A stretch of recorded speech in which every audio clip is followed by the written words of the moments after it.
مجھے یہ بتائیے گا کہ ان انسیڈنسز کو ہونے سے اگر بچانا ہے تو ایز گائنیکالوجسٹ آپ کا کیا رول ہونا چاہیے؟ How to prevent these diseases, how to disseminate simplest information towards the masses, کہ کیسے وہ بچا سکتے ہیں اپنے آپ کو اس لیتھل ڈیزیز کو ہونے سے؟ دیکھیں، جیسے ابھی ڈاکٹر صاحب نے بھی کہا کہ یہ ڈیزیز ہے تو سائلنٹ، ہمیں نہیں پتا، اس جو چیز نظر نہیں آ رہی ہوتی وہ لوگوں کے لیے یقین کرنا بھی مشکل ہوتا ہے کہ ہاں ہمارے ساتھ یہ پرابلم چل رہی ہے۔ اگر کوئی چیز سامنے نظر آ رہی ہو نا تو لوگ اس کا علاج بھی کرنے چلے جاتے ہیں، اس پہ پیسہ خرچ کرنے کو بھی تیار ہوتے ہیں، اور اس چیز کو وہ سمجھ بھی رہے ہوتے ہیں کہ یہ چیز ان کے لیے پرابلم بن رہی ہے۔ اب جب آسٹیوپروسس ایک ایسی چیز ہے، اگر ہم بھی اپنے بچوں کو کہہ رہے ہوتے ہیں نا کہ آپ بیٹا یہ دودھ لے لو، آپ ایکسرسائز کر لو، آپ باہر نکل کے گھوم آؤ، آپ کی ہڈیاں کمزور ہو جائیں گی، آپ کو یہ مسئلہ آ جائے گا، تو لوگوں کو یقین نہیں آ رہا ہوتا۔ ایون ہم گرون اڈلٹ اپنے بچوں کو، یا میرے پاس جیسے میں اگر گائنیکالوجسٹ ہوں، میرے پاس جب اینٹی نیٹل میں پیشنٹس آ رہی ہوتی ہیں اور جب میں ان کو ایڈوائز کر رہی ہوتی ہوں نا کہ آپ دودھ کیوں نہیں پیتی ہیں، آپ دودھ پئیں، آپ یہ کیلشیم سپلیمنٹ ضرور لیں، تو ایٹ ٹائمز اگر نیکسٹ وزٹ پہ جب وہ آتی ہیں پھر میں ان سے پوچھتی ہوں کہ اچھا آپ نے لیا؟ نہیں ڈاکٹر صاحب دل نہیں چاہ رہا تھا، اچھا نہیں لگا اس لیے میں نے نہیں لیا۔ تو مسئلہ وہی آ جاتا ہے نا کہ وہ باقی چیزیں تو جیسے اگر انیمیا کسی کا کم نظر آ رہا ہے نا تو وہ انیمیا کی میڈیسن لے لیتی ہیں، لیکن جب ہم کیلشیم کی بات کر رہے ہوتے ہیں تو شاید نہیں لے رہی ہوتی۔ تو اس میں سب سے امپورٹنٹ یہ چیز ہے کہ ہمیں لوگوں کو ایک میس اویئرنیس دینے کی ضرورت ہے، شروع سے لے کے اینڈ تک۔ ہم بچوں میں بھی اس طرح، ہم ٹی وی پہ چینلز پہ، ہم ہاسپٹلز میں، ہم مختلف جگہوں پہ ایسے پروگرام کر سکتے ہیں، ہم جنرل پبلک کو اویئرنیس دے سکتے ہیں کہ کیلشیم ڈیفیشنسیز ہوتی کیا ہیں،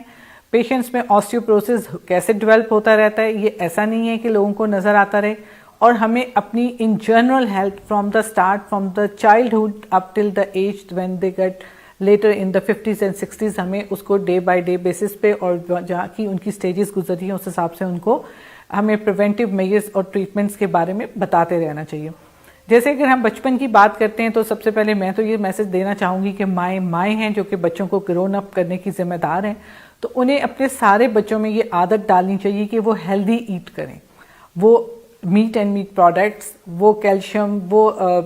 میٹ پروڈکٹس، وہ ملک پروڈکٹس، وہ ساری چیزیں، وہ گرین لیفی ویجیٹیبلز، وہ فروٹس جو کہ ایک بچوں کے لیے یا بڑوں کے لیے اچھی چیزیں، ان پہ پہلے سٹریس کریں، رادر دین کہ یہ ایک فیشن بن گیا میرے خیال میں کہ مائیں کہتی ہیں کہ جی میرے بچے، اور بچوں کے لیے بھی اپنا فیشن بن گیا کہ کون سے ہوٹل میں گئے ہیں، کون سی ہوٹلنگ کی ہے، کیا جنک فوڈ کھائے ہیں، اور یہ سب چیزیں ہم اپنی ایکچوئل لائف سے دور ہوتے جا رہے ہیں، ہم ایک آرٹیفیشل لائف میں زیادہ انٹر ہوتے جا رہے ہیں، اور ہم اس چیز سے ہٹ گئے۔ اگر ہم اپنے پرانے لوگوں کو دیکھیں تو they work in the fields, they walk on the foot, اور ان کے پاس اتنی شاید لگژریز نہیں تھی، بٹ ان کی ہیلتھ اچھی تھی۔ آج کے لوگوں کی ہیلتھ اس طرح سے نہیں ہے، دو ان کا مائنڈ بہت اچھا ہے، they are IQ is very good, لیکن ہیلتھ اس لیول پہ نہیں ہے جس لیول پہ ہمارے سے بڑوں کی تھی۔ تو اس کی بیسک وجہ یہی تھی کہ ہم لوگوں کا لائف سٹائل ٹوٹلی چینج ہو چکا ہے، ہمارے ڈائٹری پلانس کمپلیٹلی چینج ہو چکے ہیں، ہم اپنی آرٹیفیشل فوڈز پہ زیادہ چلے گئے ہیں، جنک فوڈز پہ زیادہ چلے گئے ہیں۔ تو ہمیں چاہیے کہ پہلے مائیں اپنے بچوں کو دوبارہ اس جگہ پہ لے کے آئیں جہاں سے انہیں وہ پراپر ڈائٹ کے اوپر ایڈوائز کر سکیں، پھر آپ ان کی آؤٹ ڈور ایکٹیویٹیز کو بڑھائیں، ان کے لیے ان کو انگیج کریں کہ وہ تھوڑا سا اپنی ایکسرسائز کریں، اپنی ڈفرینٹ ایکٹیویٹیز میں رہیں جہاں وہ فزیکل ایکٹیویٹیز کریں، ایٹ لیسٹ وہ 30 منٹس 1 آور کی پر ڈے ایکسرسائزز کریں، واک کریں، ویٹ بیئرنگ ایکسرسائزز کریں جو کہ ان کی ہیلتھ کے لیے اچھی ہوں۔ پھر اس کے بعد جب بچیاں بڑی ہو کے آ جاتی ہیں مینار کی اور ریپروڈکٹیو ایج میں، تو پھر جب وہاں انہوں نے ایز اے ماں اس چیز کو لے کے چلنا ہے تو پھر انہیں اپنی ڈائٹ اچھی رکھنے کی ضرورت ہے۔ وہاں پہ بھی وہ جو نیچرل ڈائٹس ہیں، آرگینک ڈائٹس ہیں، جیسے ابھی بھی ہم بات کریں یوگرٹ ہے، ملک ہے، چیز ہے، اور یہ باقی جو بناناز، فروٹس اور یہ سب چیزیں ہیں، ان کو وہ اپنی ڈائٹ میں شامل کریں۔ آج کل پرابلم کیا ہو رہی ہے، بچے بہت زیادہ شوق سے فزی ڈرنکس پی رہے ہیں، نہ کوئی ان کو بچپن میں روک رہا ہے، نہ کوئی ان کو اس ایج میں روک رہا ہے، اور یہ فزی ڈرنکس ہیں اور یہ دوسری چیزیں جو ہیں، یہ کیلشیم، کیفین ہے، بہت زیادہ ڈائٹنگ کے چکر میں لوگ اس کو بہت زیادہ اسٹرانگ کیفین اور اس طرح کی چیزوں پہ بھی زیادہ لوگ اس کو ایز اے ڈائٹ یوز کر رہے ہیں۔ تو ٹھیک ہے آپ اس میں لیں، لیکن ہر چیز میں بیلنس ہونا چاہیے۔ اگر ہم اپنی چیزوں میں بیلنس نہیں رکھیں گے تو پرابلم ہم لوگوں کو کسی نہ کسی ڈیفیشنسی کی شیپ میں فیس کرنی پڑے گی۔ اور پھر اس کے بعد آبویسلی جب ہم مائیں اپنی ریپروڈکشن کی جو سٹیجز سے گزر رہی ہوتی ہیں تو پراپر ان کو سپلیمنٹس دیں. تو وہ ڈاکٹرز جو ان کو دیکھ رہے ہیں یا جہاں بھی وہ اپنی ٹریٹمنٹ لے رہی ہیں وہاں پہ بھی اور گھروں میں بھی ان کے پاس اتنی اویئرنیس ہو کہ ان کو ایک اچھی خوراک گھر میں دی جائے تاکہ وہ ایک اچھا بچہ پیدا کریں جو کہ ایک ہیلدی پرسن ہو اور جو ہیلدی نیشن کو آگے جنم دے. اور اسی طرح سے جب old age after the age of 35 to 40 مجھے یہ لگتا ہے کہ ساری فیمیلز کو کیلشیم یا کیلشیم سپلیمنٹس شروع کرنے چاہیے. یا تو وہ اپنی ڈائٹ میں اتنی اچھی اپنی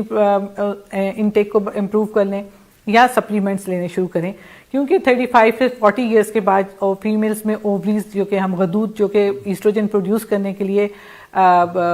ہیں ان کی ایجنگ شروع ہو جاتی ہے. اور جب وہ ایجنگ چل رہی ہوتی ہے تو ہارمونس کی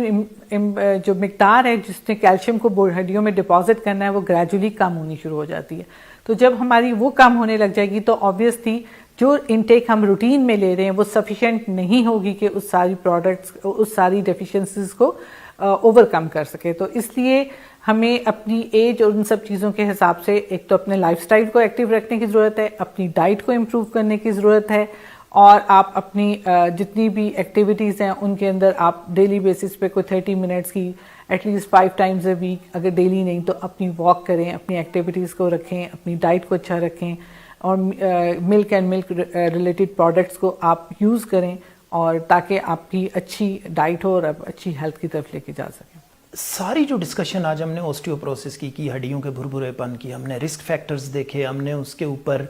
پریونشن کے اوپر بات کی, ہم نے اس کے ٹریٹمنٹ کے اوپر بات کی. آپ اگر نٹ شل میں میسج دینا چاہیں پبلک کو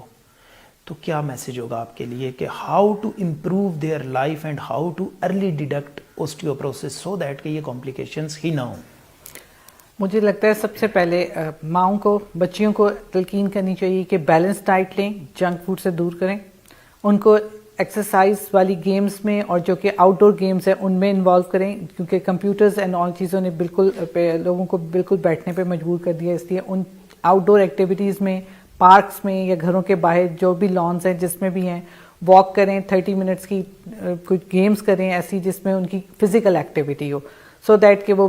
ویٹ بیئرنگ ایکسرسائزز اور یہ سب کچھ کر سکیں. اور تیسری بات, جب لڑکیاں پریگننسی اور ان ساروں کے مراحل میں سے گزر رہی ہیں تو پلیز وہ بیلنس ڈائٹ کے ساتھ ساتھ کیلشیم اینڈ وائٹامن کے سپلیمنٹ ضرور لیں, کیونکہ اس کے بغیر ان کی ڈیفیشنسیز پوری نہیں ہوں گی. کیونکہ جب ایک پیشنٹ جب یا ایک بچی ماں بننے کے مراحل سے گزر رہی ہوتی ہے تو اس کی باڈی کی ریکوائرمنٹس بڑھ چکی ہوتی ہیں. وہ نہ صرف اپنے لیے ان چیزوں کو اس کو چاہیے بلکہ اس کو یہ چاہیے کہ اس کے بچے کو بھی وہ چیزیں مل سکیں, کیونکہ بچے نے صرف ماں سے لینی ہے, وہ کہیں باہر سے جا کے اس وقت پرچیز نہیں کر رہا. تو اس لیے اگر ماں کی ڈائٹ اچھی ہوگی تو بچے میں ڈیفیشنسیز نہیں ہوں گی. اور جب فیمیلز ایک ایج 45 یا 35 مور دین 40 کے پاس پہنچتی ہیں تو جب ان کے اندر ویسے ایجنگ اووریز کی شروع ہو جاتی ہے تو ایٹ دیٹ اسٹیج آلسو وہ اپنی لائف سٹائل کے ساتھ ساتھ بیلنس ڈائٹ کے ساتھ ساتھ کیلشیم سپلیمنٹس کو ضرور شروع کر دیں. میں ایک بات اور کہنا چاہوں گی, وہ میں یہ کہنا چاہوں گی کہ لوگوں میں اس بات کو ضرور بتانا چاہیے کہ ایک دفعہ آسٹیوپروسس ہو گئی نا, ہم اس کو ریورٹ نہیں کر سکیں گے. لوگوں کو یہ ضرور پتا ہونا چاہیے کہ یہ وہ پرابلم ہے جب اس کو شاید ہم روک تو سکیں گے, ہم تھوڑی بہت بہتری لا سکتے ہیں, لیکن ہم چیزوں کو ریورٹ نہیں کر سکتے. اس لیے آپ اس لیول تک پہنچے ہی نہ کہ جہاں اس کے بعد کوئی علاج کوئی چیز اس کو فائدہ نہ دے سکے. اس لیے بہتر ہے prevention is better than cure in this case, especially in the case of osteoporosis. Thank you so much.